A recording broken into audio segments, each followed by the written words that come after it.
Good evening. We'll open your Bibles to the book of Ruth. The book of Ruth. Over the years, I've heard different lessons on Ruth, and this one will not be all-encompassing by any stretch of the imagination. But in the book of Ruth, we have several characters that are mentioned, and there's two I want to focus on this evening. Of course, you might guess one is Ruth, the other being a man by the name of Boaz. In Ruth chapter 3 and verse 11, the Bible says here, all the city of my people doth know that thou art a virtuous woman. If you're familiar with the book of Ruth, you know this is actually just moments, it seems, after she had went into where Boaz was sleeping, uncovered his feet, and laid down beneath him there, which is, to me, when I was reading that today, I was talking to Lisa about it this morning, I'm like, that is the weirdest thing. And I kind of forgotten some of the traditions and things such as that in a time period of Ruth, and so her and I were talking about it, and I got to looking into it more. It was not, if you look at that text, there is no indication whatsoever she did anything wrong. In fact, moments later is when Boaz would say here, everybody knows you're a virtuous woman. In fact, she would stay there, if you look in Ruth chapter 3, and sleep at his feet, and to rise the next morning and leave before anyone else came around. But the point is made there very clear that she slept at his feet, which today, you can imagine if you're dating someone and you become serious and wake up some night and your feet are uncovered and she's down by your feet, you might freak out a little bit. So it's an Old Testament thing. It's not something we would do today. But if you continue reading there in the book of Ruth, also we find that she would make a statement about really the idea of him spreading out his garment. I forget the exact terminology there. It really what it boils down to is almost like she's asking him basically to marry her. But we're not going to focus on all the details this evening. We just don't have time. We're going to begin first by looking at a few verses in chapter 1 and chapter 2, looking at how Ruth was faithful to her duty.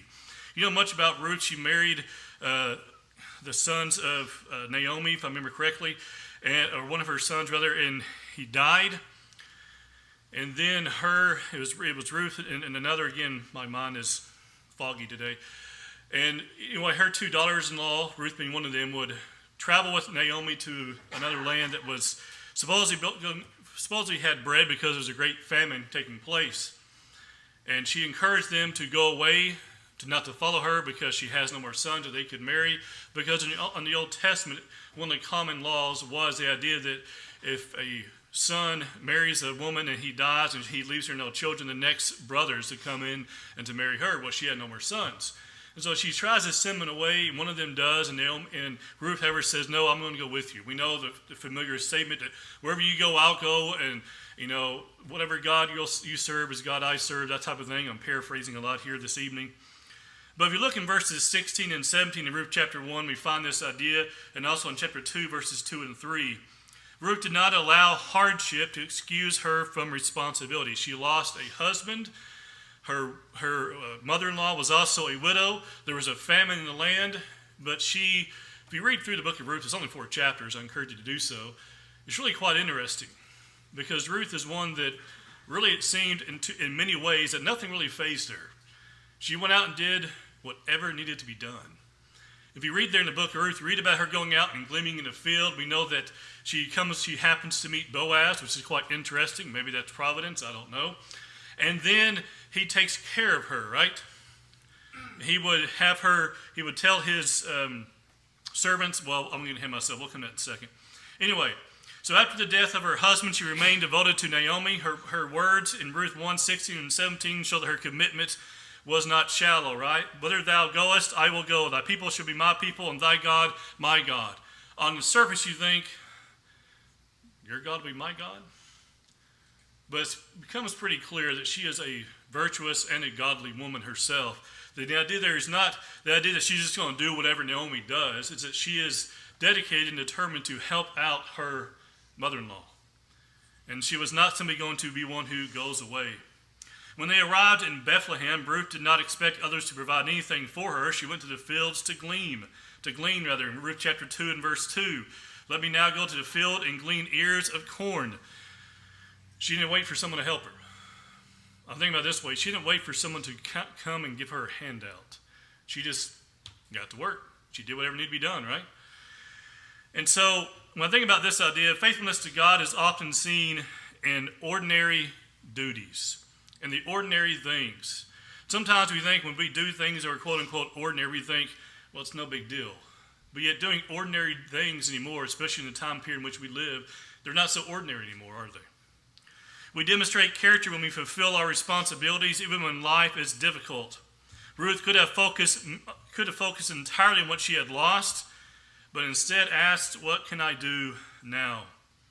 Ruth was known, as we already mentioned, as a virtuous woman there in Ruth chapter 2, 11 and 12, and also chapter 3, verses 10 and 11. Ruth's reputation preceded her. Boaz told her that he had heard about everything she had done for Naomi, Ruth 2 and verse 11, right? And if he says here, it hath fully been shewed me all that thou hast done unto thy mother-in-law. He's saying everybody knows how much you helped her. She didn't go out and announce, I'm doing this or I'm doing this for my mother-in-law. It became known, right? He says in verse 11, it hath fully been shewed me. Could have been showed by evident by Naomi herself, or he just saw it with his own eyes. But her goodness was visible. Later, Boaz tells her in Ruth chapter 3, verse 11, that all the city of my people doth know that thou art a virtuous woman. Today, we may not use the word virtuous. We might say, everybody knows you're a good woman. Everybody knows you're an honorable person, right? Ruth's virtue was not merely something she claimed for herself. Other people could see it. Her conduct toward Naomi was honorable. Her work ethic was honorable. Her relationship with Boaz was honorable. Even in the unusual circumstances of Ruth chapter 3, she behaved with purity and respect. Today, that's not always the case, is it? And don't misunderstand me. Men can act like scoundrels and women can act like ungodly women, right? We all probably can think of someone who we met over the years. We think they're not a virtuous person. Now I can think of that whether we're talking about a woman or a man. I've met plenty of scoundrels over the years. But we look here, we find in this idea with Ruth that she was virtuous and her life is built over time. She built a virtuous life over time through consistent choices. It wasn't just a one-time act. She was consistent in how she lived. Our reputation today still should grow out of our character. It matters how we live when others are watching. It matters how we live when they are not. Boaz was honorable in his treatment of Ruth and her family. We find this in Ruth chapter 2, verses 8 and 12, chapter 3, 11 through 13, and chapter 4, 1 through 10. Boaz could have taken advantage of Ruth's vulnerable position. Imagine this for a second. From what I believe, a young widow moves into town. She's in desperate need, her and her mother-in-law. Some might say that's an easy target, right? I can take advantage of her. But what's interesting, you read about how Boaz protected her. In Ruth chapter 2, verse 9, for example, he says there, have I not charged the young men that they should not touch thee, right? That did mean when you go out and glean, he told his servants, nobody lays a hand on her. Why is that?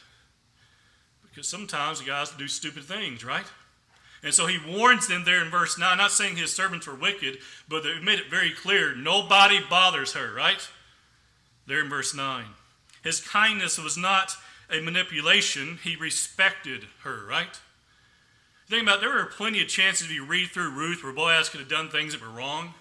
He woke up with a woman at his feet. She laid there all night at his feet. I mean, you put that in a movie today, they're going to spin that a whole different direction, right? Because that's too boring, right? But Boaz says, in the morning, we're going to go take care of some things, right?